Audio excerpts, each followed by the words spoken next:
travel with determination and frustration.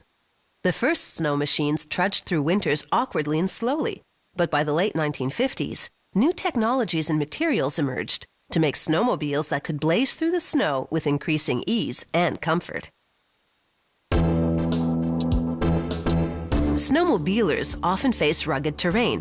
Snowmobiles need a rock-solid build to keep the riders safe and comfortable. It all begins with an aluminum alloy frame. The pieces arrive partly assembled to the radiator. A robot spins and positions the frame.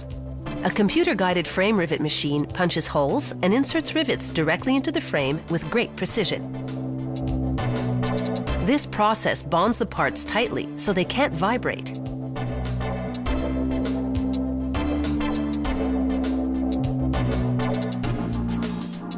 Next comes the rear suspension, aimed at making the ride as smooth as possible. Inserting this plastic slide onto the runner minimizes friction between the track and the suspension. A conveyor belt carries the suspension system through several stations. Wheels and sprockets will turn the track that grips the snow. The suspension kit, with springs and coils, goes directly into the runners. Along with these shock absorbers, the suspension will fit snugly into the snowmobile's frame. Workers tighten everything manually for now. Later, a machine will tighten things even more. Assembling the transmission system starts with this countershaft. First, they install a high-performance brake disc made of forged steel. The chain case fits snugly on top, thanks to the ridges on this ring. This die-cast aluminum casing will house 2 gears and a chain.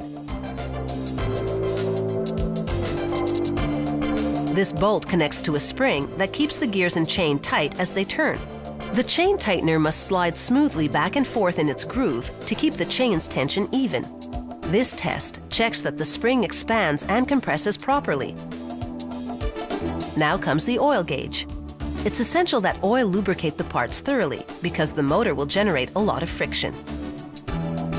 The transmission fits on top of the frame.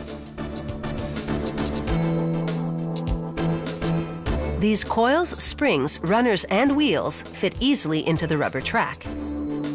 The rear suspension system connects to the track system, while this white plastic sprocket connects the track to the transmission. The speed sensor attaches directly to the sprocket.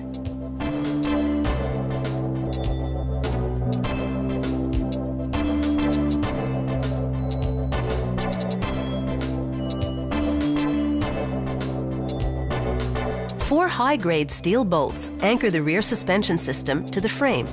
They're so strong that the suspension can withstand the vibrations that come with high speeds. Now for the engine assembly. Bolts attach the electric starter directly to the engine. The fuel-injected engine generates a lot of heat, up to 700 degrees Celsius.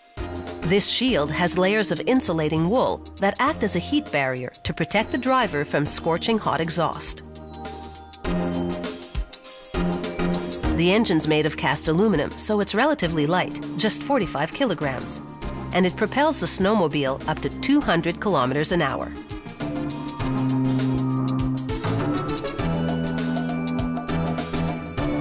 Now for the front of the snowmobile.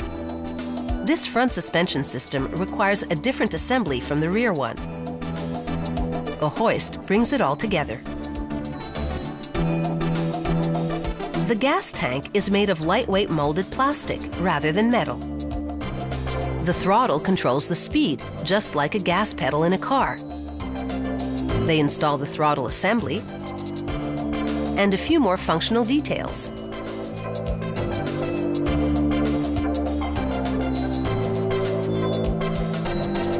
These lightweight aerodynamic plastic side panels give this snowmobile a sleek look.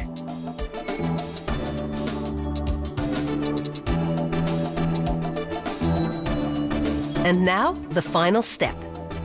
The zero-gravity hoist lifts it all onto a skid. Polystyrene sheets protect the snowmobile during transport to the retailer. From start to finish, it's taken 3 hours to assemble this showroom-ready snow traveling machine.